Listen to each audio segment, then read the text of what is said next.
Hello friends, આજે white sauce pasta બનાવવાના છે.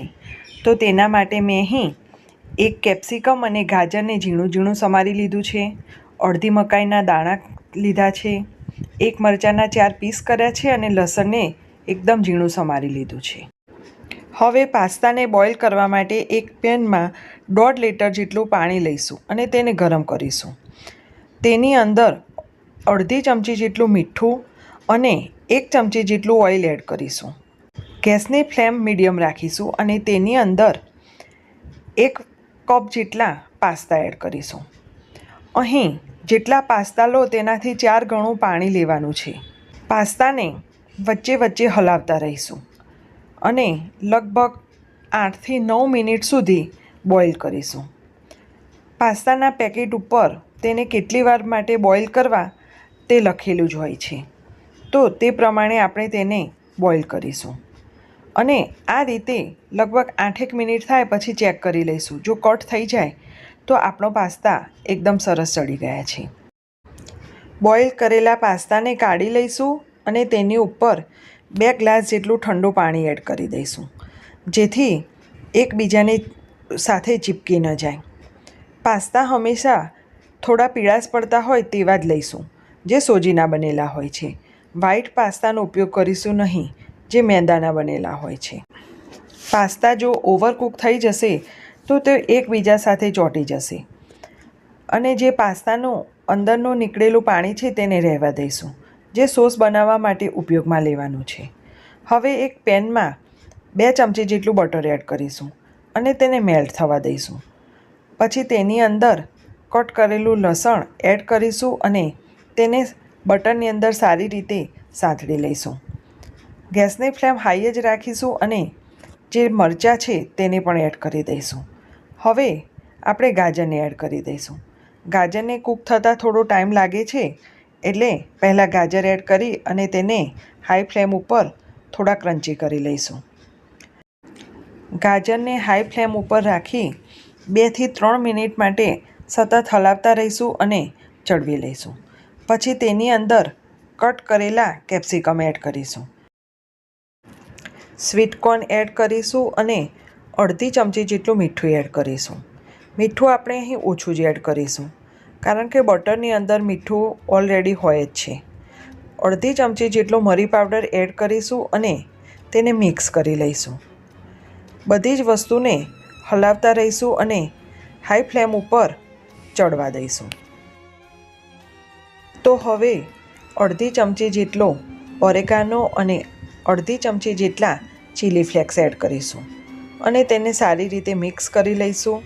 હવે લગભગ આપણા શાકભાજી ચડી ગયા છે, તો તેને ગેસની ફ્લેમ બંધ કરી અને સાઈડ ઉપર મૂકી દઈશું.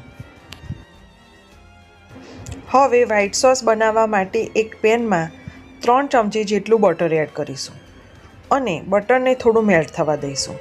હવે તેની અંદર 3 ચમચી જેટલો મેંદો એડ કરીશું અને તેને મિક્સ કરી લઈશું. મેંદાને બટરની અંદર મિક્સ કરી લઈશું અને લો ટુ મીડિયમ ફ્લેમ ઉપર સતત હલાવતા રહીશું અને મેંદાને સારી રીતે શેકી લઈશું. મેંદાને શેકાતા 3 થી 4 મિનિટ જેટલો સમય લાગે છે. સતત હલાવતા રહીશું અને મેંદાનો કલર ચેન્જ ન થાય તે રીતે તેને શેકીશું. મેંદો શેકાશે એટલે તે એકદમ ફ્લફી થઈ જશે અને હલકો થઈ જશે. આ રીતનું તેનું સ્ટ્રક્ચર આવે એટલે આપણો મેંદો શેકાઈ ગયો છે તેમ સમજવું.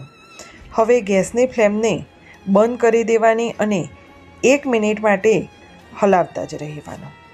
ગરમ ગરમ મેંદાની અંદર દૂધ એડ કરીશું તો લમ્સ પડી જશે. હવે તેની અંદર થોડું થોડું દૂધ એડ કરીશું અને સતત હલાવતા રહીશું અને લમ્સ ન થાય તે રીતે તેને હલાવી લઈશું અને ગેસની ફ્લેમ ઓન કરીશું અને તેને લો જ રાખીશું અને સતત હલાવતા રહી લો ફ્લેમ ઉપર દૂધ અને મેંદો સારી રીતે મિક્સ કરી લઈશું. મેં અહીં 1 કપ પાસ્તા લીધા હતા, એટલે તેની સામે 2 કપ જેટલું દૂધ લીધું છે. એટલે કે જેટલા પાસ્તા લઈએ તેનાથી ડબલ દૂધ લેવાનું છે. હવે ગેસની ફ્લેમ મીડિયમ રાખીશું અને સતત હલાવતા રહીશું. લગભગ 2 થી 3 મિનિટ જેટલો સમય થશે પછી સોસ એકદમ ઘટ્ટ થવા લાગશે. પછી તેની અંદર અડધી ચમચી જેટલું મીઠું, અડધી ચમચી જેટલો મરી પાવડર, અડધી ચમચી જેટલા ઓરેગાનો અને અડધી ચમચી જેટલા ચીલી ફ્લેક્સ એડ કરીશું અને બધું સારી રીતે મિક્સ કરી લઈશું. તો હવે આપણો વ્હાઈટ સોસ ઓલમોસ્ટ રેડી છે.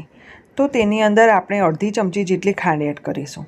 ખાંડ નાખવી એકદમ ઓપ્શનલ છે, પણ થોડો મીઠો ટેસ્ટ સારો લાગે છે એટલે અડધી ચમચી જેટલી ખાંડ એડ કરીશું.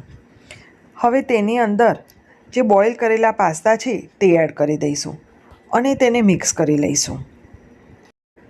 પાસ્તાને 1 મિનિટ માટે વ્હાઈટ સોસની અંદર ચડવા દઈશું અને જે વેજીટેબલ છે તે એડ કરી દઈશું અને બધું સારી રીતે મિક્સ કરી લઈશું. જો સોસ ઘટ્ટ લાગતો હોય તો તમે તેની અંદર બોઇલ કરેલા પાસ્તાનું જે પાણી છે તે થોડું થોડું એડ કરી શકો છો. તો મેં અહીં 3-4 ચમચી જેટલું પાણી એડ કર્યું છે અને તેને મિક્સ કરી લઈશ અને ગેસની ફ્લેમ લો જ રાખીશું. આ પાસ્તા ખાવામાં ખૂબ જ ટેસ્ટી લાગે છે અને તેને બનાવતા વાર પણ લાગતી નથી. તો તમે જોઈ શકો છો કે કેટલા સરસ બન્યા છે. તો હવે તેની અંદર આપણે ચીઝ સ્લાઈસ એડ કરીશું. આ પાસ્તાની અંદર આપણે ચીઝ ક્યુબનો ઉપયોગ કરીશું નહીં, કારણ કે ચીઝ ક્યુબ મેલ્ટ થતી નથી. તો મેં અહીં અમૂલની 3 ચીઝ સ્લાઈસ એડ કરી છે અને તેને સારી રીતે મિક્સ કરી લઈશ. જો તમને ચીઝ ન પસંદ હોય તો તમે ચીઝ નાખ્યા વિના પણ આ પાસ્તા બનાવી શકો છો. તો ફ્રેન્ડ્સ, તમે મારી આ રેસીપીને ચોક્કસથી ટ્રાય કરજો. જો મારો આ વિડીયો ગમ્યો હોય તો તેને લાઈક કરજો અને મારી ચેનલને સબસ્ક્રાઈબ કરજો.